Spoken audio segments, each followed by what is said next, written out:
This is the You, Me, and BTC podcast. Cryptocurrency decrypted. Welcome to episode 97. First up this week, John and I sit down with Jordan Ale, the founder of a Bitcoin directory called Enjoy Bitcoins.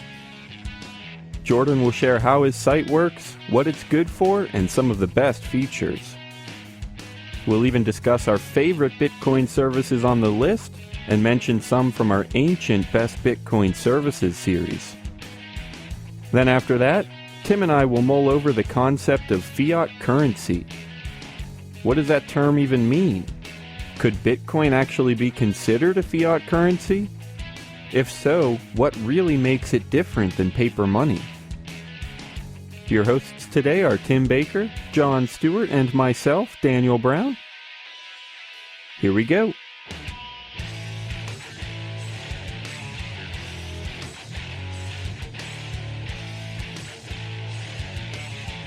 All right, ladies and gentlemen, welcome to the You, Me, and BTC podcast. This will be episode number 97, if I'm counting right, which could always not be the case. I am Daniel Brown, and I'm here with John Stuart. Yeah, so Tim is, well, I guess he's moving. He's in the process of moving, and he doesn't have internet at the moment, so he is out of commission. But we do have a very special guest with us, Mr. Jordan Ale, the creator, I guess, founder, whatever. We'll let him share more information, but he's from enjoybitcoins.com, a pretty cool Bitcoin directory. Thanks for joining us, Jordan. Anytime. Thanks for having me. Yeah, we're glad to have you, especially when we're a man down, and it's been quite a while since we've done an interview. Honestly, a couple months, I think it might have been, just with schedules and everything. It's been hard to plan stuff like this, but I'm glad it's going again. So, yeah, I'll let you just kick things off by telling us what the heck you do. What is enjoybitcoins.com and what's it for? How's it work? Go for it. Wicked. Basically, enjoybitcoins.com is it's a product of being unemployed and a recent graduate. Oh, man. But no, I got interested in Bitcoin about 2 years ago and decided to run with the website and try to make something happen. Saw kind of a lack in educational resources and, yeah, started up the website. It's basically just me behind the site, and I've kind of experimented with a couple bloggers a little bit ago and yeah, decided to just kind of go in the direction of a directory and where people can find reviews and a central place to just see everything that's happening with Bitcoin in regards to services supporting the ecosystem. So yeah, just kind of been working on that. I was doing it full time for a bit and kind of put it on the back burner as of recently. I've actually been working on another platform for it and pretty excited for that because I'm kind of limited by what I'm working with right now. But yeah, some big hopes for the future. We got like 600 services listed right now. Pretty good job board that we're bumping in jobs every day from Indeed. And yeah, lots on the go, really. That's awesome. What platform are you using? Is it WordPress or what all, or if it is WordPress, what else? I don't know. What all have you put into this? I'm actually using WordPress. I don't know. I love the platform. There's a couple inefficiencies with it, but it's all right. And then I'm running a theme on it that's made by Premium Press Themes, and it's actually pretty sweet. I do a lot of web design, but I think there's a lot of people who do a lot better out there, so I kind of like working from platforms that already have all the good stuff there and then just customizing, you know? Yeah. No, it really does look great. Honestly, I guess somebody could tell that it's a WordPress theme, but it is special enough. It's real slick and fancy, and it really does look great for what it's worth. And I love WordPress too, and completely agree. It's got its issues, but it does its job, and it's good to know. So yeah, and I think we kind of started as a blog too, and just the loop and everything on WordPress just makes that a whole bunch easier. And then I don't know. There's a couple directions I've been considering going with WooCommerce and stuff. So I don't know, play around, see what happens in the future. But we've got like a whole new template coming out and nice layout. It's going to be a little bit more functional. Yeah, I like that play around. That's what the Bitcoin space is for. There's so much to do, so much to try, so much to see if it works, see if it fails. So yeah, just play around and do whatever. But so you said something along the lines of, I enjoy keeping up with whatever's going on with Bitcoin services. So can you tell us what is going on with Bitcoin services? Has there been anything big that you've added to the site recently? Any crazy news or just happenings, new companies or whatever that you've been dealing with recently? Actually, I'd say one of the bigger things, I've been kind of busy in the payments industry, and I follow BitPay quite a bit, and I'm sure a lot of people have seen it, but they partnered with Ingenico, which is pretty badass because they provide an insane amount of terminals around the world. And yeah, I was pretty impressed by that. I think we're going to see a lot of terminals accepting Bitcoin soon. I'm not too sure how they're going to work that because everybody's got kind of agreements with their MSPs and stuff. But yeah, that's definitely the biggest. I don't know. I was just kind of going through the listings the other day, and it's amazing how many payment processes, the innovation really in the payments industry in regards to Bitcoin is it's insane. There's so many people with so many different platforms out there. And I mean, anybody can throw a donation button on their website. Anybody can throw a buy now button. It's mind boggling. It's pretty sweet. Yeah, I completely agree. It's crazy stuff's happening. And yeah, terminals, that's of course going to be huge. I mean, I know there's a couple integrations out there with standard POS or whatever, but everything we can get is another opportunity. So yeah, can't wait to see that. The fact that Bitcoin company actually like has an agreement or partnership with, I mean, a major terminal provider, it's just it's astounding. Like I didn't think we'd see that for a couple of years at least, but I mean, the guys behind BitPay seem to do a pretty good job for the most part. Nice. Oh yeah. So tell me how your site works, like the directory end of it. What can people do? What can businesses do? What should they be doing? What are all your features, and how do they fit together? Well, basically what you can do is you can come to the website and visit the directory. Our search is pretty comprehensive, so we've got a bunch of filters on, for instance, Bitcoin wallets. You can filter down by security measures or general features. Bitcoin exchanges, you can filter by deposit options, so say PayPal or check, cash, all that good stuff. You can also filter them by national currencies, so CAD, USD, CNY, JPY, all I think we have almost 50 on there now. Oh, wow. What else? Yeah, for point of sale services, I think you can filter them down by accepting credit and debit as well, and a couple other options. So I think that's the meat and potatoes of the directory aspect to it. I kind of threw a job board on there because I thought it'd be cool to just share all the positions that are revolving around Bitcoin in the world or the blockchain. And, there's so many. Most of them come from the States. But has that been doing well? I mean, do businesses generally know about you, and do they know that they can and should post jobs there? Or no, I don't think so. It's something that I haven't really put any money into advertising. I'm just running on social media marketing and basic, SEO, which we don't do too well right now. But we've got some loyal followers. I think we've got about 600 members, maybe. Nice. And basically, if you're a member of the site, you can just sign up. So if a new Bitcoin exchange or whatever category you like, if something comes up, you can get an email for it, or just, favorite listings, revisit them. Nothing too special right now. But yeah, and then we have the news portion of the site, which is pretty sweet. It's just kind of an aggregated feed from what we think are all the top Bitcoin news outlets out there. So CoinDesk, Cointelegraph, YMB, BTC, of course. Yeah. And yeah, that's kind of the main gist of Enjoy Bitcoins as we speak. Yeah, no, I'm glad we're on there, and hope people are finding us through there. I also, backing up just a little bit, I like there's value in the organic model, skipping the skipping the marketing or whatever.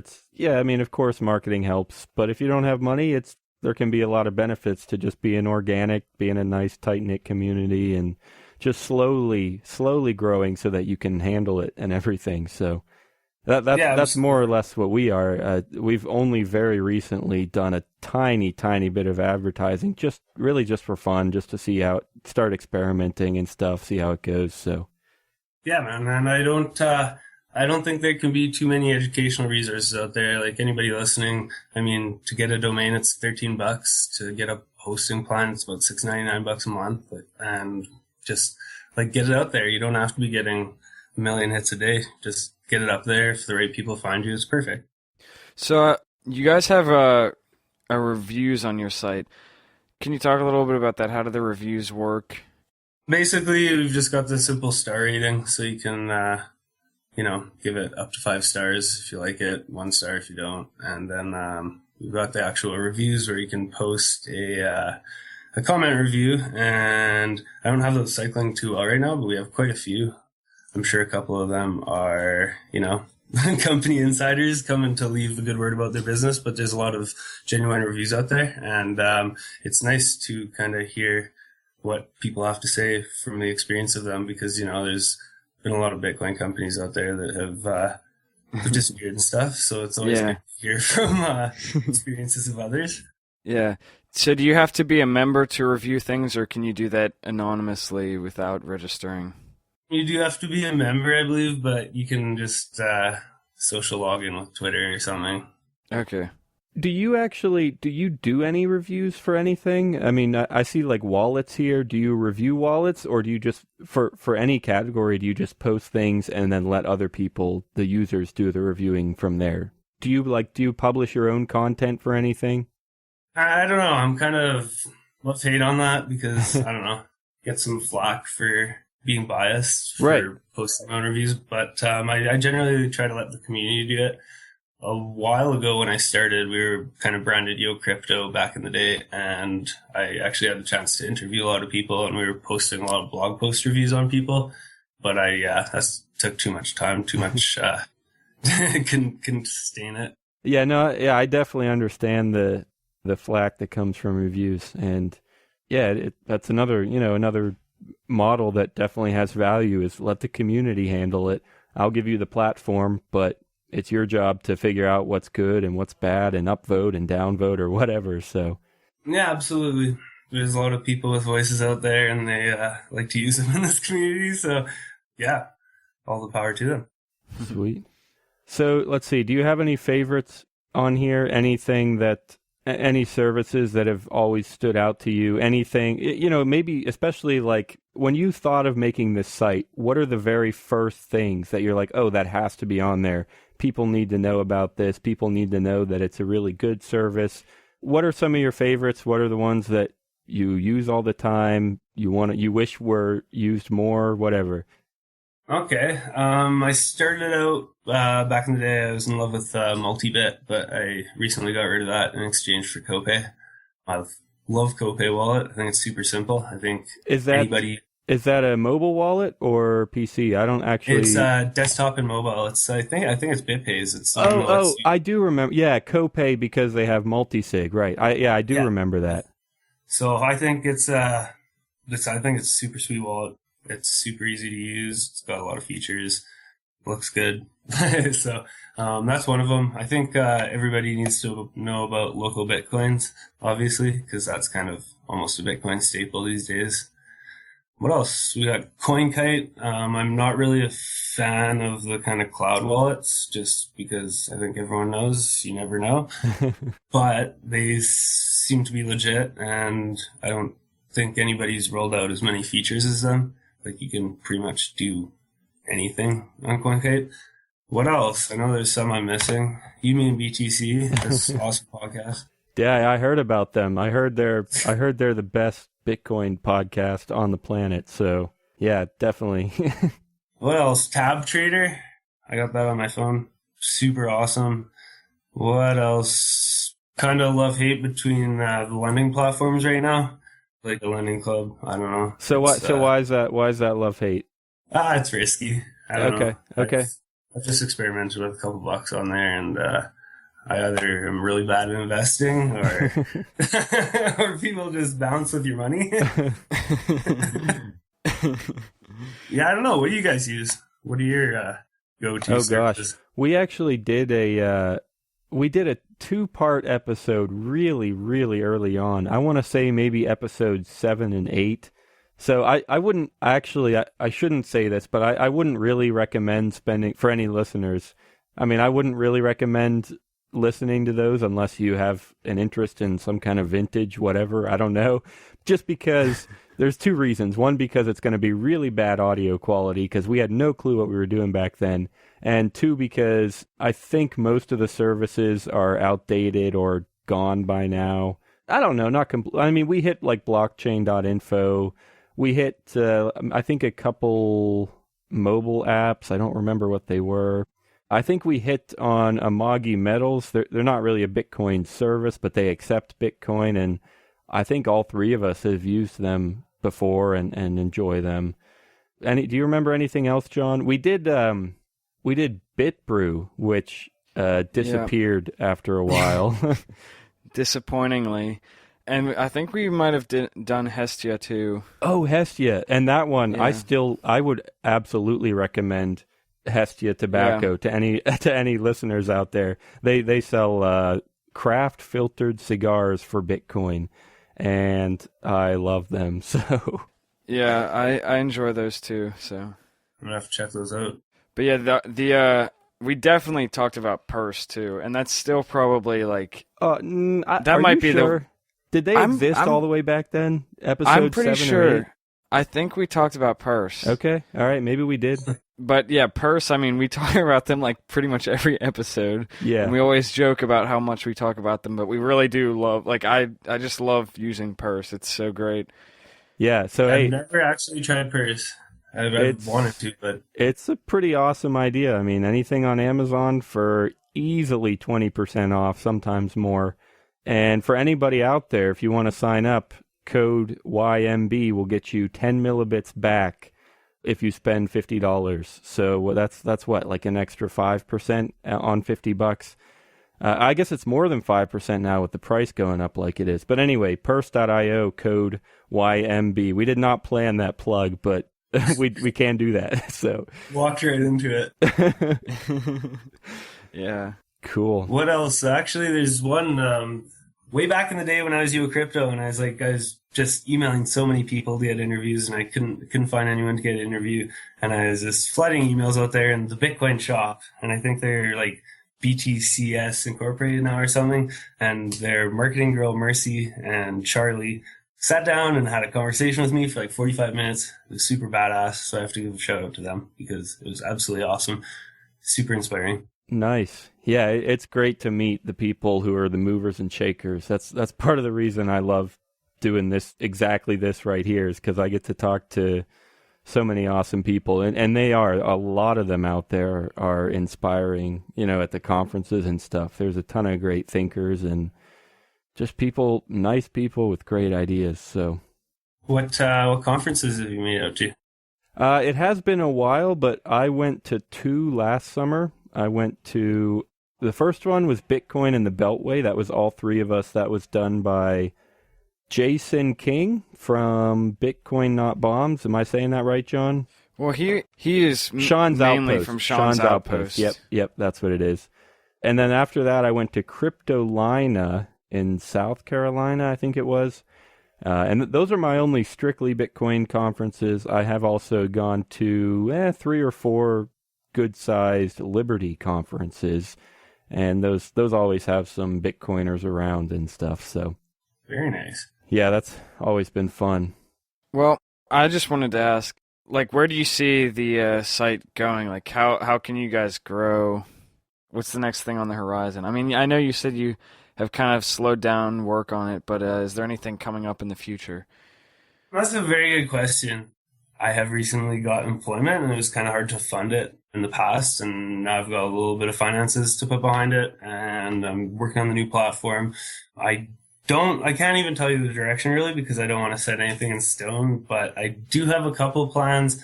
It's all about team building from here on out. I want to kind of build a little bit of an Enjoy Bitcoins team and get some local promotions going in areas that have a lot of Bitcoin presence already, and just kind of push it around. We don't have too much going on for Bitcoin in Calgary, so we've been active at a couple of the meetups, not too many, but I'd definitely like to see us get more involved in those. But I think the local culture, like actually tangibly putting Bitcoin in people's hands and showing them that, hey, this isn't scary, you can use it. It's not that hard. You just have to learn a little bit, and it's a learning curve that might benefit you in the future. So yeah, I think pushing the local promotions really, and just growing the Enjoy Bitcoins team, and we'll see what happens from there. So is your do you have people already on the team, or are you still looking for people? In the past, I've worked with a couple people. There's a lot of good people on Twitter that I've met, and have written blog articles for me in the past and helped out a bit.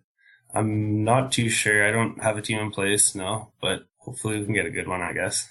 So if anybody's listening and wants to help, let us know. We can't compensate like a crazy amount, but like if you want to maybe build a resume, throw out some news articles, blog articles, you can help us in the back end. There's lots to do, and it's too much work for one person. Hey, I definitely understand that feeling.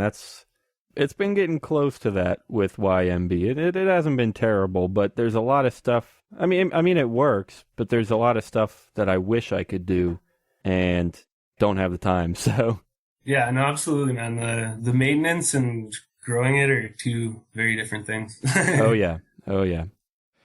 Yeah, so our tradition has been to ask every guest that we have, as far as we remember, which is we've been pretty good about remembering to do this, I think. But we always ask for a personal story. So if you have any people you met or just like funny or cool or interesting stories of things that have happened to you with your site or just with Bitcoin in general, we'd love to hear it. Or terrible bad things that have happened. Okay, this isn't like crazy or anything, but it's kind of funny. Like, I had Enjoy Bitcoins on my resume for a while, and it just like, it really didn't go good. I think it scares people, and I was fucking job hunting for like a year, and yeah, the second I took it off, calls actually started, and I don't know if it's just where I live, but like, people are scared. That's really interesting. Yeah, associated with a bad thing, and that's kind of my funny Bitcoin story. But no, most of the people I bring it up here to are completely foreign to it, so it leads to some good conversation, which is nice. That's really interesting, because I've been sending my resume to a couple companies recently, and they've actually been interested, not so much in Bitcoin, but just in the fact that I run all this stuff. So I don't know. That's interesting that you've had issues with that. Yeah, I don't know. And it could just be me, right? I could be crazy, but like, it just, well, I don't know. It would definitely be understandable if it was true. I mean, we talked just last week, we were talking Bitcoin versus blockchain, and there definitely is a stigma around Bitcoin where people just see it as kind of sketchy, and that's why investors prefer blockchain, because it seems more innovative, more legit. So it would be understandable if... Yeah, it's kind of funny, but I mean, if you can get that conversation going and you can talk to the people who have the bad stigma around it, it's not really a big deal. I mean, it's pretty easy to clarify that there's actually utility to it. Definitely. Yep. So I'm actually going to ask another question, which is kind of special. You're actually the first one we're going to try this on, because it's a relatively new thing that we started doing. Perfect. Just, I don't know, within the last maybe 8 or 10 episodes, we started doing advice of the day or of the week at the end of the show. And like I said, we haven't had a guest for quite a while. So you're the first guest we're going to have since we started doing advice of the week. So what can you share with all of our listeners? Absolutely anything in the Bitcoin space, out of the Bitcoin space. If it's related to your directory or anything else, what advice do you have for everyone out there? Holy shit. Well, my advice would be to follow your dreams, children, and never give up on them. All right. Do it. That's way more serious than the advice we usually give. It's usually like a joke more. Well, so this is good. Yeah, exactly. Perfect. Cool. Well, hey, Jordan, how can people find you? How can they find Enjoy Bitcoins? share the website again. If you have Twitter, Facebook, anything else, an email, whatever you think people should know about, let them know.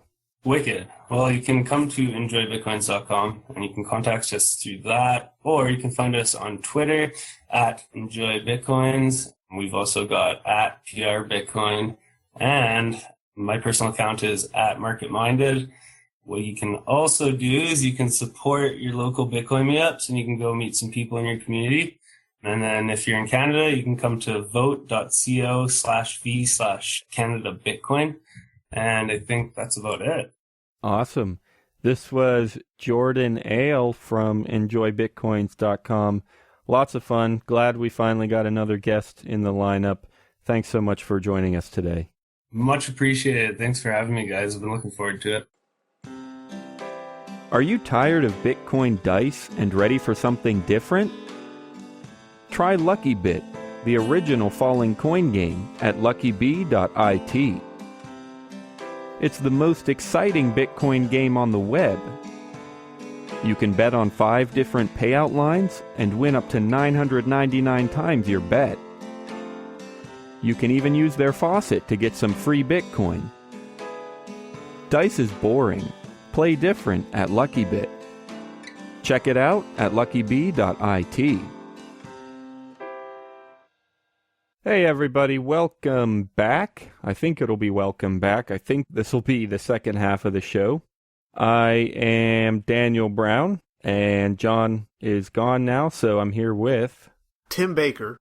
So I had an interesting thought, I guess, that came to me the other day, and I haven't even told Tim about it because I kind of want this discussion, I want it to be part of the show. I don't want to have it and then try and record it later or anything. So I haven't even told Tim this, so I have no idea how this could go. I could be completely wrong because I haven't run it by Tim, and he's the ultimate authority for me. So True. I don't know, but here goes. So I guess what I want to do is start with a question, like, what is fiat currency to you, Tim? What does that mean? To me, I'd say fiat currency is any currency that is given value by an authority, which is the only way that would really make sense for any kind of money, I guess. Like, what I mean is given value by an authority versus just me saying, I mean, technically, no, I'm still an authority then, so yeah, it's still an authority. Okay. I think that's pretty good. Do you know about the word fiat specifically? Do you know what that means? You mean the definition? Yeah. I used to. I mean, yeah, what does it mean? It's just a command. It means a command that like a king could issue or whatever. It means this is so, and that's a fiat. So yeah, I guess that pretty much covers what it is. Yeah, I mean, fiat currency is money. It has value because the king, or in our cases, not really the Federal Reserve. I guess it's the law. The representatives or whoever, it says this is money. This is worth this much or whatever. I mean, the Federal Reserve creates money, but I don't think it's their fiat that gives it value, right? I think it's more of the law that gives it value, even though the Federal Reserve creates it. Am I making any sense there? Yeah, it's the Federal Reserve isn't going to be the one that's going to come and force you to pay your taxes in Federal Reserve notes. It's going to be the U.S. government. And as far as like the government's connection to the money, I think that's probably that's the biggest part where they're involved, where they can actually force you to do something. Or I guess as a business owner that you have to accept that as payment. But yeah, it's not the Federal Reserve. The Federal Reserve, I don't believe, has any kind of offensive arm of them that goes out and forces people to take their paper. Yeah, I mean, they definitely have offensive arms, but yeah, not quite in that way. All right, so why then do we say that Bitcoin is not fiat currency?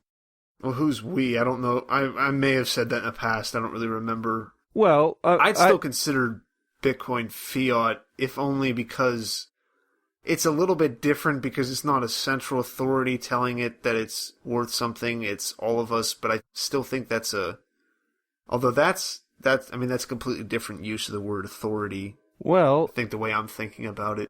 Honestly, this is exactly what I wanted to talk about, because that's kind of the thought that came to me. is, well, hang on. Well, first of all, let me back up. You were asking who says it's not a fiat currency. And I think we pretty strongly imply that when we say fiat currency and we mean anything but Bitcoin, right? We say, oh, fiat currency is just paper or whatever. And when we say that, we mean anything but Bitcoin, which implies that Bitcoin is not fiat currency. And I mean, those words are fine. Everyone knows what we mean. It's not a big issue using those words or anything. But yeah, I wanted to think about exactly what you kind of touched on is Bitcoin a fiat currency, right? I mean, if paper money has value just because, hey, it's a $20 bill, therefore it's worth $20, which that kind of command is kind of confusing because what does it mean to say that it's worth $20? Like the term dollar isn't really even defined. Where does that get its value? I don't know.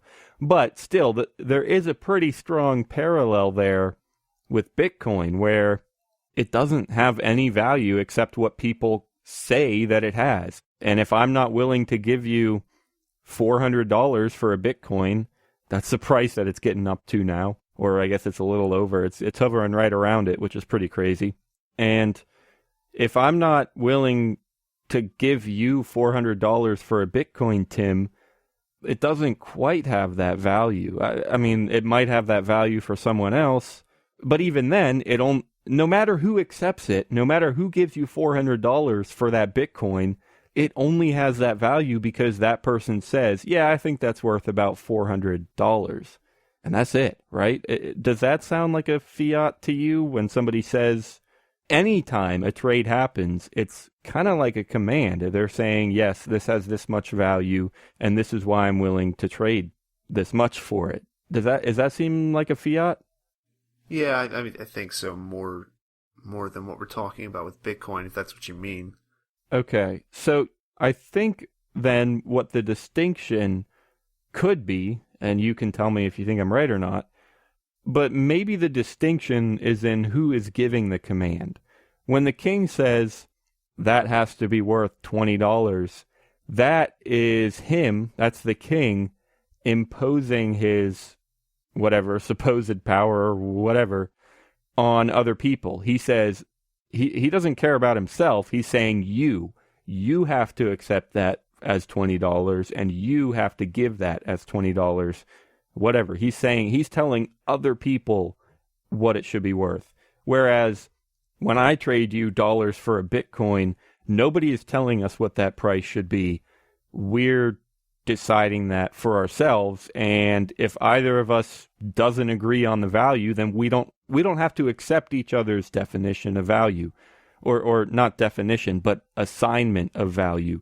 If you assign a Bitcoin $200 worth of value, and I give it $400, then I'm not going to sell you one because you're going to try and pay $200 and I'm going to want $400, and so the trade just won't happen.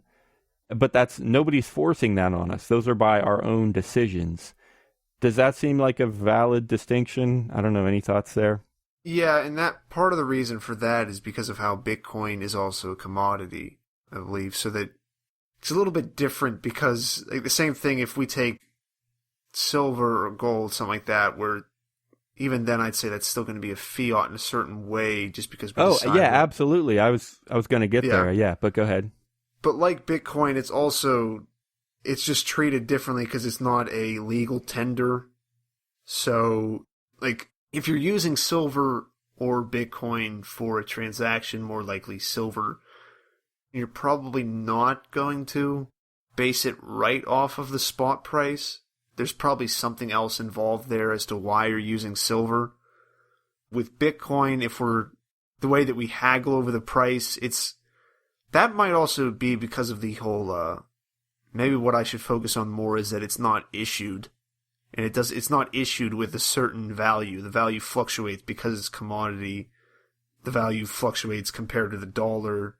Yeah, I mean, I'll be the first one to say I'm not an expert in economics. Yeah. And yeah, when you bring up things like commodity, I mean, I kind of have a general understanding of that. like, oil. I think that's a commodity, right? Whatever, flour, that's a commodity, right? It's like a usable product, maybe, but that's by no means the actual economic definition. So, and that's always, people have talked about this forever since Bitcoin has been around. Everyone's been asking, is it a commodity? Is it a currency?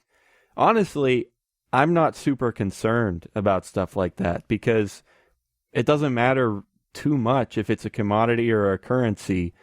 Like, even if you decided to put it into one of those categories, you would make that choice based on what Bitcoin is and how you define a currency or how you define a commodity. So it doesn't really matter what category you put it into. You already know what it is, how it works. You know that, you know what it is. You know that people can mine it. You know how transactions work. You know how people claim ownership of them and how people retain ownership of it. The actual facts seem a lot more important to me than, well, what category do all those attributes put it into then? Sorry, I'm kind of going on a rant here, but I don't know. I guess I'm just trying to say, like, we know what Bitcoin is. We know how it works because it's a man-made thing. We can see the code and everything. We can see what the rules are. So, yeah. So I don't know. I guess the idea with trying to define it is then you can compare it to, like, if you define it as a commodity, you can compare it to other commodities and see if it behaves the same way. Or you can predict that it'll behave like a commodity in the future. And likewise with a currency, if you define it as a currency or anything else, I don't even know what else people might be trying to define it as. But if you define it as a currency, you could predict how it might behave based on other currencies. So I don't know, maybe, I guess there is some value there, but as far as I'm concerned, we know how it works and we can look at those mechanics, I guess. Yeah, sorry, that was a rant. Part of the reason, at least in my eyes, as to why those definitions and the questions even come up is because of legality stuff. That doesn't come up unless you're talking absolutely. about how to tax it and about how it's going to get put into stuff. If you're not concerned about that and you're just talking about trading it, then as long as someone else understands Bitcoin enough to be willing to accept it, you two can figure out your own value. Your own value. At that you time. Can look at the exchanges. You can look at what it's being traded for. You might give it a different value if you're trading for euros or dollars or PayPal or a bank transfer, and that's how you give it a value, exactly. And that's, I didn't intend to make this point, but it's cool how it kind of came out. We're talking about how the term dollar makes no sense, really. Like, you assign something a value of $20, what does that even mean? And now it's even more of a joke because, the government tries to classify these things as a commodity or whatever, or an investment. And I guess it's just kind of pointing out how it's a joke. Like, they try and make things work in their favor and none of it really means anything. They just do it because they have the power of the fiat, and it's not a power that they should have, but unfortunately it does work pretty well. So I guess also I need to ask, what then? I think we have more or less made the point that, in a way Bitcoin is a fiat currency because it only has value based on the value that people assign to it, which is kind of like a command, although they're not forcing that command, that fiat, onto other people, so that's obviously better. But I would ask then, I don't know, do you have any ideas if we should be referring to these things differently?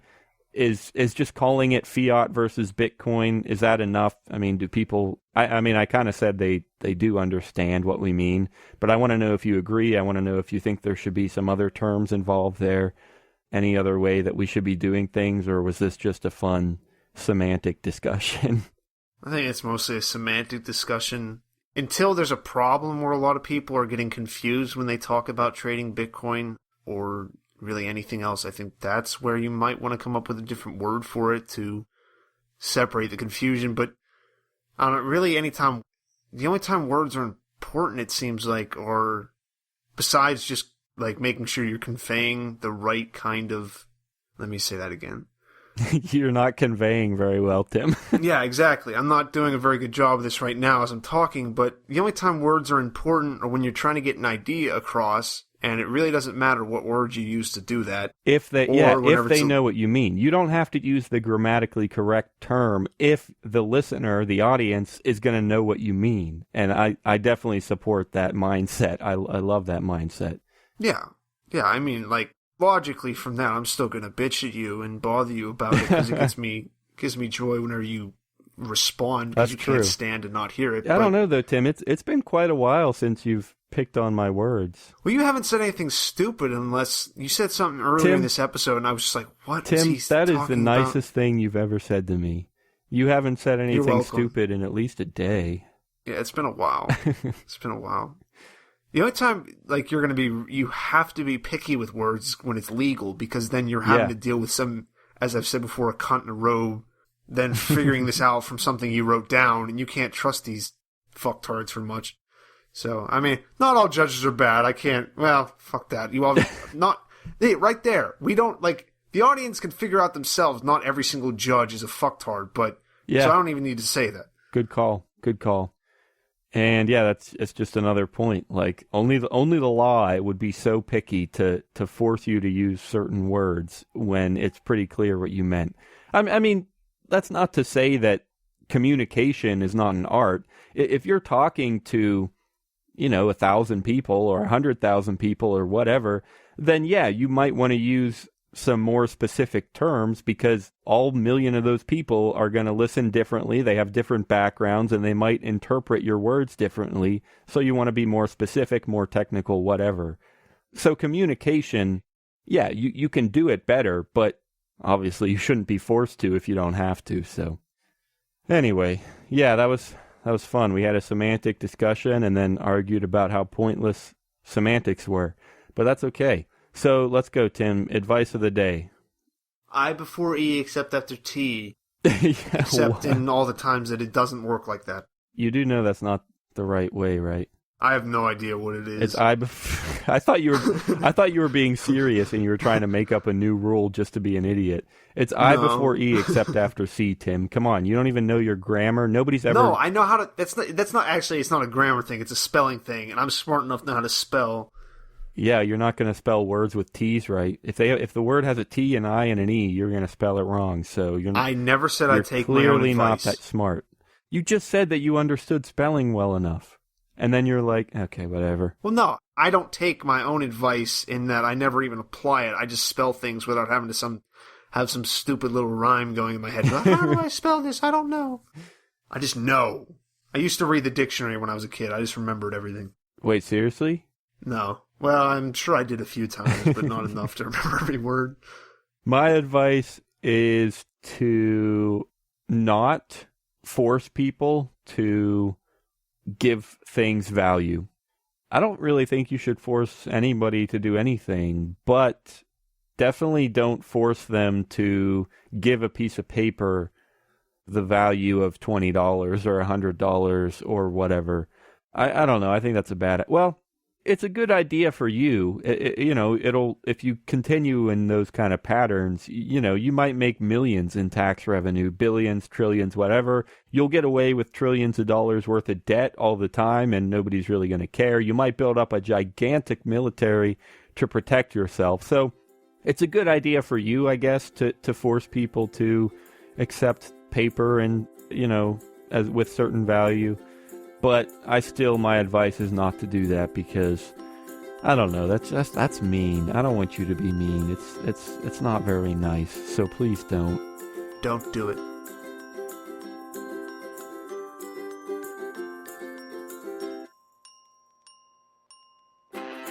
Thanks for listening to episode 97. All of the music in today's show was from John Stuart. Remember to check out this week's show notes at youmeandbtc.com and leave us a comment. We'll see you next Thursday.